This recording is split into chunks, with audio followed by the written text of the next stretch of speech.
Olá pessoal, tudo bem? Eu sou a Laura Loia e eu estou muito contente de receber hoje aqui o professor Fabiano Cachito. Tudo bem, professor? Tudo bem? Bom dia. Hoje o nosso bate-papo vai ser sobre conquistar o próximo passo na sua carreira, olhar para o próximo cargo e ir em busca desse crescimento profissional. Professor, conta um pouquinho pra gente como foi a sua trajetória profissional. Bom, eu comecei no mercado de trabalho, como todas as pessoas da minha geração, um pouco mais novo, e naquele emprego que aparece, né? O primeiro emprego que aparece, que geralmente é uma indicação de um parente. Então eu fui trabalhar na área de vendas, na área comercial. Mas quando eu entrei no mercado de trabalho, na década de 80, o Brasil vinha passando por uma crise muito grande, uma crise econômica muito séria, já de algumas décadas. E em um determinado momento da minha carreira, eu fiquei ali quase um ano desempregado. E quando eu voltei a trabalhar, eu consegui um trabalho na empresa Brahma como repositor de supermercado.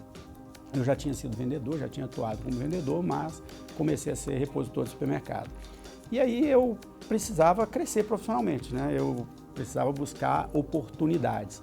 Então eu comecei a trilhar dentro dessa área comercial uma série, toda a estrutura de cargos, né? Então depois de repositor, o próximo cargo normalmente é assistente de vendas. Então depois fui assistente de vendas, ainda nessa mesma empresa, fui vendedor, supervisor de vendas, gerente comercial, até ser diretor comercial de uma distribuidora de bebidas no início da década de 2000.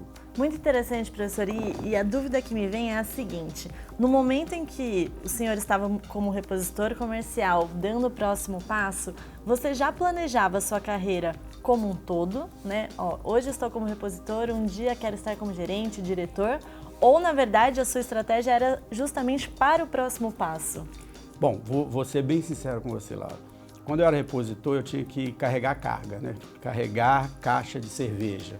Então eu olhava para o vendedor que chegava ali no meio do dia onde eu estava, no supermercado que eu estava, todo arrumadinho, né, no carro da empresa. Eu falava, gente, eu estou aqui trabalhando, batendo caixa, esse cara chega aqui numa boa, tranquilo.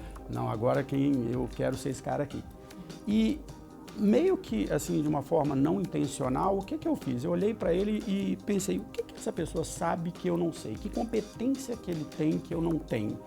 Para dizer a verdade, nem usava esse termo na minha cabeça, competência. O que ele sabe que eu não sei? E tentei desenvolver essas competências para, quando tivesse uma oportunidade, eu pudesse ser o escolhido. E foi o que aconteceu. Quando teve uma oportunidade na área de vendas, eu fui escolhido para ser vendedor. E aí, esse modo de pensar, eu fui cada vez mais organizando esse modo. Então, eu comecei a olhar para o supervisor e falava, pô, esse cara tem um carro melhor que o meu, esse cara trabalha um pouquinho menos que eu e ganha mais, então eu quero ser esse cara. Mas aí as competências eram um pouco mais complexas, ele já precisava saber liderar, ele já precisava saber um pouco mais da área comercial. E isso eu fui fazendo, de certa forma, muito naturalmente nesses primeiros cargos. Só que aí, quando você chega nos cargos mais gerenciais, isso começa a tomar uma outra estrutura. Eu comecei a fazer realmente planejamentos. Planejar a minha carreira para entender que passos eu deveria dar. Eu adotei desde esse período a seguinte prática que eu até hoje explico, ensino em palestras. Eu escrevo o meu currículo atual, o currículo que eu tenho hoje, e eu escrevo o currículo do cargo que eu quero ter. Então, qual o cargo que eu quero ter? Esse aqui. Então, eu vou comparar esses dois currículos e vou dizer, olha, eu preciso desenvolver essas competências, eu preciso aprender isso aqui, eu preciso fazer esses aprendizados. E muitas vezes a gente acha que assim, fazer um curso, lógico, estudar é importantíssimo, fazer cursos, diplomas são importantes, mas muitas dessas competências, muitas vezes, não são aprendidas em um curso, elas são aprendidas no cotidiano, né? São aprendidas com outras pessoas. Quando eu percebi, por exemplo, que para ser um gerente eu precisava ter um bom network, eu precisava ser líder, muitas coisas eu busquei em cursos, muitas coisas eu busquei com outras pessoas. Tenha sempre um mentor. Chegue para uma pessoa que, mesmo que naquele momento você acha assim, essa pessoa é inalcançável, não é, muitas vezes as pessoas são alcançáveis. e peça opiniões para ela, fale com ela, converse com ela. Muitas vezes o que para ela é só um bate-papo ali pode mudar a sua carreira completamente. Com certeza. Para o senhor, além das competências técnicas, quais são as competências-chave hoje que um profissional precisa desenvolver para estar competitivo nesse mercado de muitas transformações, um mercado dinâmico? Eu vejo assim, as competências técnicas, elas vão mudar sempre, né? A cada dia surge um conceito novo, a cada dia surge uma inovação que você vai ter que aprender tecnicamente. Então hoje você está falando de indústria 4.0, você está falando de Big Data, de uma série de conceitos que são muito novos, mas que precisam ser aprendidos. Agora, o conteúdo técnico, a competência técnica, ela não é diferencial, ela só vai te colocar no jogo. Você vai conseguir ser contratado por causa daquela competência. Se você quiser se destacar, a maioria das competências que são fundamentais, na verdade, são competências comportamentais. Então, saber falar em público, as pessoas se preocupam muito em fazer palestra, em fazer curso de oratória, muito legal, eu até dou treinamentos de oratória, mas saber conversar com as pessoas no cotidiano é tão importante quanto fazer uma palestra.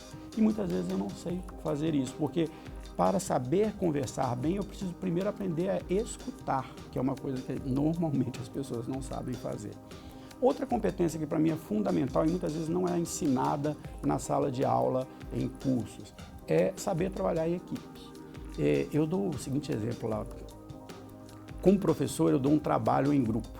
O que acontece no trabalho em grupo? Tem duas pessoas que ficam fazendo o trabalho, tem duas que vão para o boteco e na hora que vai fazer a apresentação, aquele cara que ficou no boteco o tempo todo, ele é que sabe falar, o outro não sabe falar, o outro fica com vergonha e o grupo briga e ninguém faz nada. E no trabalho é a mesma coisa, a gente observa a mesma coisa no trabalho. Você faz um grupo de trabalho para um projeto, para um objetivo específico dentro da empresa e o grupo não consegue trabalhar bem. Alguma pessoa, o ego entra no meio, algumas pessoas querem se destacar. E saber trabalhar em equipe é assim, eu sozinho não sou tão bom quanto dois ou três. Né? Sempre uma pessoa vai saber mais coisas do que eu, vai ser melhor em algo.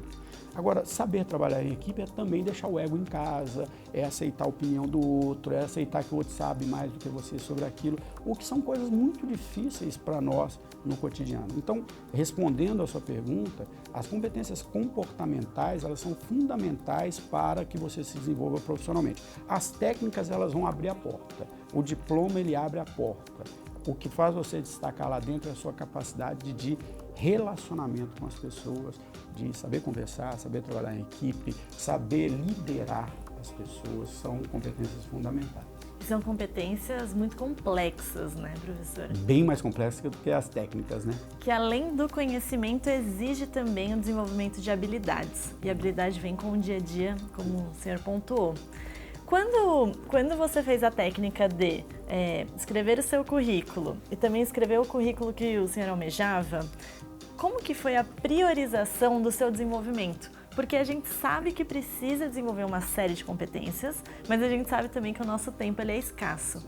Nesse momento, como tomar a melhor decisão, professor? Você falou tempo, mas não é só tempo, dinheiro também é escasso, né? Então, muitas vezes as pessoas param no plano, né? Fazem um plano, meu plano é daqui a 5 anos ser gestor da empresa XYZ. Mas o planejamento, o objetivo, ele é só o primeiro passo. O segundo passo é você desenvolver um plano de ação.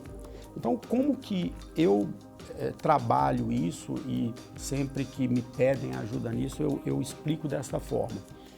O plano ele vai te dizer tudo que você precisa aprender. Mas, por exemplo, vamos dizer que no seu planejamento você coloque que para você alcançar o cargo que você quer daqui a 2, 3 anos, 5 anos, o período de tempo que você quiser, você precisa fazer uma pós-graduação ou você precisa, por exemplo, falar fluentemente uma outra língua. Isso não é feito em um dia, concorda? Às vezes você, para fazer uma pós-graduação, antes você vai ter que fazer uma graduação, você tem algumas competências que são pré-requisitos das outras.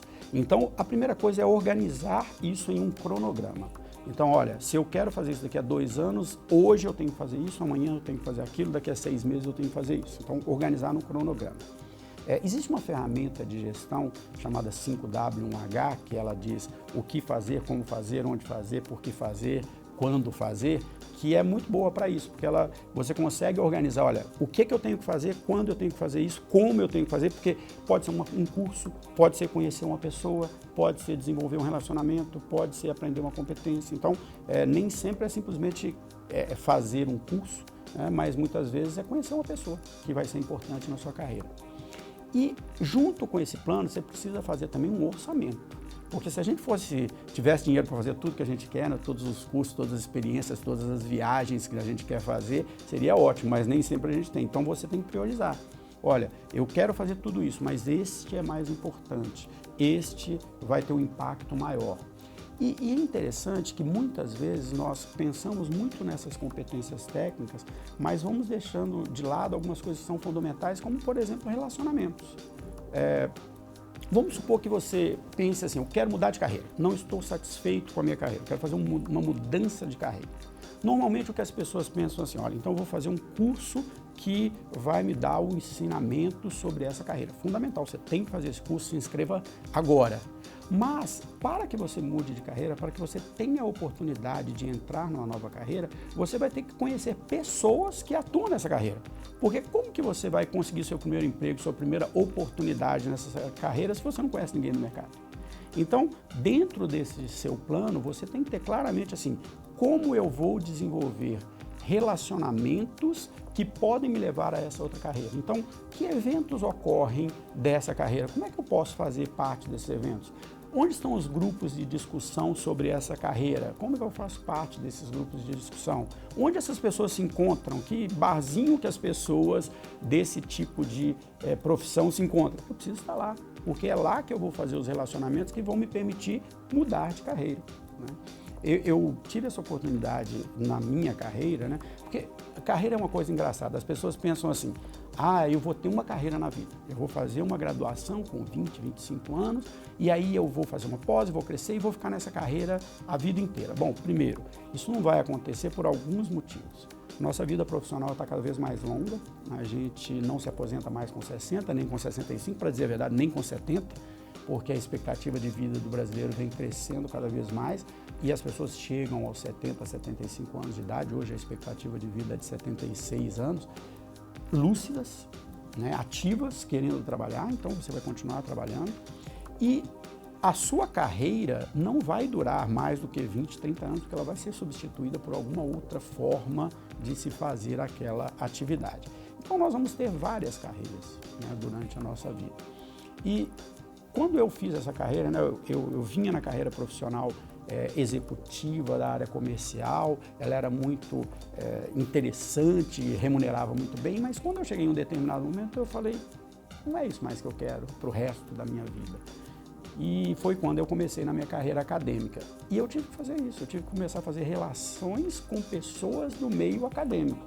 Eu comecei, por exemplo, a ir em palestras, na USP, na FIA, para conhecer pessoas que depois pudessem me ajudar nessa transição de carreira. Então, quando você vai fazer esse plano, voltando lá na sua pergunta inicial, quando você vai fazer esse plano de carreira, você tem que ter claramente o seu objetivo, quais as competências que você precisa desenvolver, colocar isso num cronograma, né, e num orçamento, de forma que você priorize o tempo que você tem, o investimento que você tem, para tomar decisões que possam realmente ter um impacto, né, neste seu plano e te levar até seu objetivo.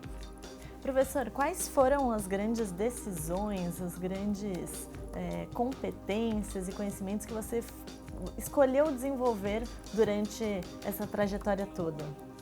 Bom, a minha carreira eu divido ela em 2 ou 3 momentos cruciais, né? Então, como eu falei no início, eu fui para o emprego que me arrumaram e fui para a área comercial.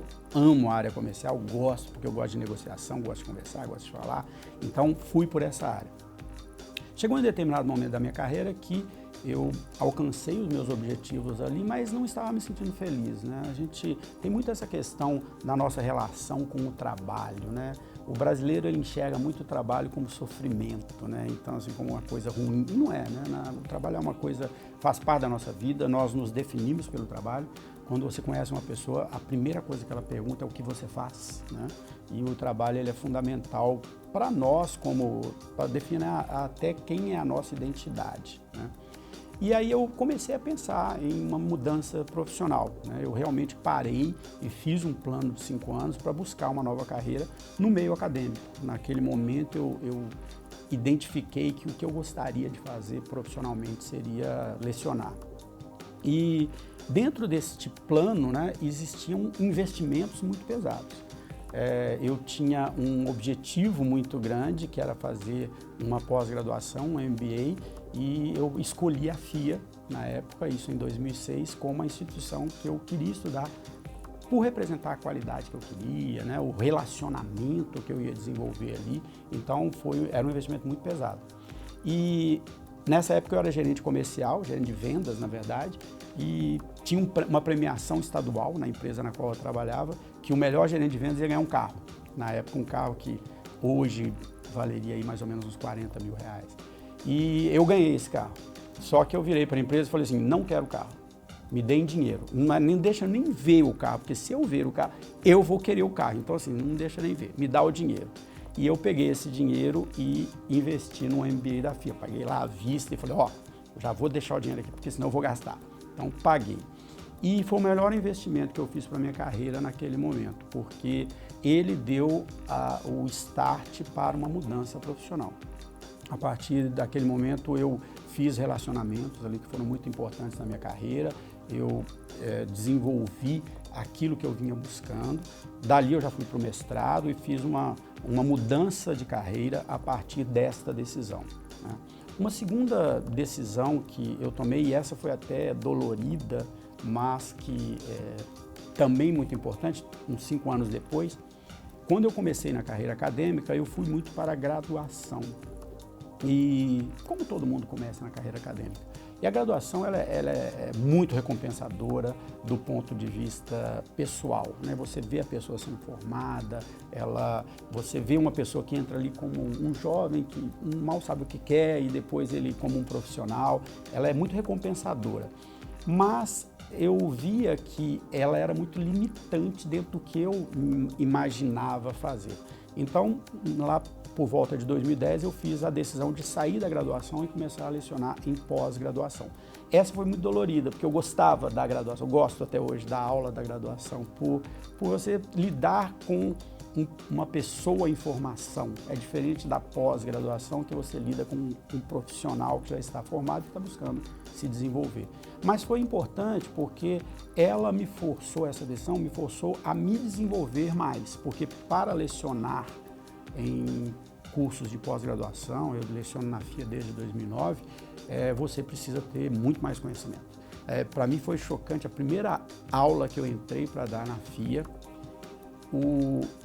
os meus alunos, tinha lá 30 alunos mais ou menos, pelo menos 5 eram donos de grandes empresas, outros 10 ou 15 eram presidentes de empresas, e eu falei, gente, o que eu estou fazendo aqui, dando aula para essas pessoas? E isso me forçou a me desenvolver muito, assim, a estar sempre atuando para entender quais as mudanças, quais são as tendências, o que está acontecendo, buscar informação. Então essas duas mudanças, elas foram fundamentais na minha carreira, nesse desenvolvimento da carreira. Professor, para fechar esse nosso bate-papo aqui, o professor Fabiano tem uma série no LinkedIn chamada 50 Dicas de Carreiras. Se você pudesse selecionar umas 5 dicas fundamentais aqui para o nosso aluno FIA que está assistindo e está pensando em desenvolvimento de carreira. Quais seriam essas 5 dicas, professora? Vou pegar um gancho primeiro, antes de falar das dicas, sobre o LinkedIn. O LinkedIn é uma experiência muito interessante, eu tenho bastante seguidores lá e no LinkedIn eu falo muito de carreira, mas eu falo muito de recolocação profissional. Eu vejo o Brasil está passando por um momento, né, de um desemprego muito alto e existem muitas pessoas que se aproveitam desse desespero que a pessoa que está desempregada está e aproveitam dessa fragilidade. Então eu faço um trabalho lá no LinkedIn de disponibilizar bastante material sobre recolocação profissional de uma forma gratuita, exatamente para essas pessoas que estão passando por esse momento. Então, algumas dicas. Primeiro, tenha um plano. Saiba claramente o seu objetivo. Você pode me dizer assim, mas eu vou fazer um plano de 5 anos, tudo muda, em 5 anos tudo muda. Tudo bem, pode fazer um de 2, pode fazer um de 3. Talvez 2 ou 3 anos seja um horizonte muito curto para uma mudança profissional. Mas é importante você saber assim, o que realmente eu quero fazer. Né? Eu tenho um livro lançado pela editora Saraiva que chama Não Deixo a Vida Me Levar, a Vida Levo Eu. Porque as pessoas falam muito isso, né? Deixa a vida me levar. Mas será que ela vai te levar para a direção que você quer realmente? Então, é importante você ter um plano, claro. Segunda coisa dica que eu dou é, tenha um mentor. Converse com uma pessoa mais experiente, com uma pessoa que já passou por isso. Pode escolher uma pessoa da área que você quer se desenvolver, aquela área que você está buscando, uma pessoa que já alcançou aquele objetivo que você persegue, porque essa pessoa vai te dar dicas que nenhuma escola vai te ensinar. Ele passou, né, ele vivenciou aquilo. Então, ele tem uma competência que vem da experiência, uma habilidade, né, que vem da experiência. A terceira coisa é aprenda a se comunicar. Faça curso de oratória, que é fundamental, mas também faça curso de escutatória. Essa palavra, eu adoro essa palavra, ela é o título de uma crônica do Rubem Alves. O Rubem Alves escreveu uma crônica em 94, chamada Escutatória. E ele dizia, naquela época, nós estamos perdendo a nossa capacidade de escutar. E isso não tinha nem celular direito ainda, né? Hoje as pessoas conversam olhando para o celular, conversam sem prestar atenção. Então, assim, aprenda a se comunicar, a falar em público, a escutar bem, a conversar com as pessoas, porque o relacionamento ele é fundamental para o profissional bem-sucedido. Uma outra coisa importante é, não deixe para depois. As pessoas têm muito essa coisa de, eu tenho um plano, mas esse mês não vai dar para eu fazer, esse mês, hoje eu... Comece, mesmo que seja da forma mais rudimentar possível, mas comece. Porque quando você começa, o próprio movimento te leva a dar próximos passos. Um dos diretores da FIA, o professor Felizone, ele tem uma frase que eu adoro, que é o seguinte, o caminho se faz caminhando. Então, dê o primeiro passo e vá. Mas vai ser muito difícil eu mudar de carreira, vai ser muito difícil, tá bom. Vá lá, vá num evento diferente, conheça uma pessoa diferente, faça alguma coisa diferente para que você possa começar, pelo menos. E para fechar assim, né, esse grupo de dicas muito pequenininhas, aqui se exponha ao novo. Nós temos uma tendência muito grande de nos fechar no nosso mundinho. Então eu vou para a empresa, converso com as pessoas da empresa, almoço com as pessoas da empresa, vou jogar futebol com as pessoas da empresa, saio da empresa, vou para minha família, convivo com as pessoas da minha família. O seu vizinho pode ser um cara super interessante, a pessoa que está na mesa ao lado pode ser uma pessoa super interessante. Eu tenho uma experiência que eu vivi muito rica sobre isso. Eu sou de contar causos, você já percebeu. Por favor, professor. Vou contando causos. Durante um tempo, eu tinha um escritório ali na Alameda Santos. E eu ia muito tomar café ali na Cultura. Sempre a gente ia ali na Livraria Cultura tomar café. Um dia eu estava lá sentado, ali está sempre lotado, e os garçons já nos conheciam. Ele falou, professor, está sozinho aí, posso colocar uma pessoa aqui na mesa? Eu falei, pode, tranquilo, põe aí. Aí ele trouxe, era uma pessoa cega. E aí o rapaz, né, conversou comigo e falou, obrigado, né, nem todas as pessoas gostam. Eu falei, primeiro eu nem sabia, e segundo, qual é o problema. E aí comecei a conversar com essa pessoa. E ele me contando a história dele, de que ele vinha de uma família do interior do estado, não era uma família pobre, uma família com boas condições financeiras, mas que pelo fato dele ser cego, protegia ele demais, colocava ele numa bolha, assim. E ele tomou a decisão com 16 anos de ir para os Estados Unidos estudar música sozinho, sem ninguém. E lá ele estudou música, se formou, voltou e hoje ele dá aula de música para crianças com necessidades especiais. Uma história linda do cara. Se eu não tivesse conversado com ele, eu nunca conheceria essa história. E esse cara depois eu levei para dar palestra nas empresas, dar palestra em escolas. Então, assim, se exponha ao novo, seja conhecer uma pessoa nova, seja fazer um curso completamente diferente, uma coisa que você nunca pensou fazer, seja experimentar algo novo, porque muitas vezes quando você conhece uma pessoa nova, ela pode te falar uma coisa que nunca passou pela sua cabeça Você fala, gente, cara, que sacada isso aqui. E isso te faz crescer. E a gente nunca sabe onde estarão as oportunidades, né, professor? E a inovação é isso também, né? A inovação, muitas vezes a pessoa acha que inovação é algo totalmente novo. E muitas vezes não. Muitas vezes é você pegar uma ideia que existe e trazê-la para algo novo. Muitas das inovações que hoje mudaram a nossa vida, como Uber, Airbnb, são coisas que teoricamente já existiam, mas que foram pensadas de uma forma diferente. Professor, muito obrigada. Queria agradecer também ao nosso aluno FIA, que está aqui com a gente, acompanhando. Em caso de dúvidas, deixamos disponíveis os nossos comentários, mandem para a gente, que estarei muito contente em passar essas dúvidas para o professor e a gente enviar novamente para vocês. Quero agradecer demais, e se eu posso dar uma dica, assim, que foi muito importante para mim, né? Foi ser aluno FIA foi algo realmente muito importante para mim. A FIA ela tem uma característica que é muito interessante, porque ela reúne o que é de melhor no meio acadêmico do Brasil. Os professores da USP estão todos lá, mas também reúne aquilo que é de melhor do meio profissional. Os alunos FIA são alunos que vivem o cotidiano das empresas, e isso é um aprendizado fenomenal. Então, eu queria agradecer a oportunidade de compartilhar aqui com vocês, porque, como eu digo lá no LinkedIn, compartilhar é aprender.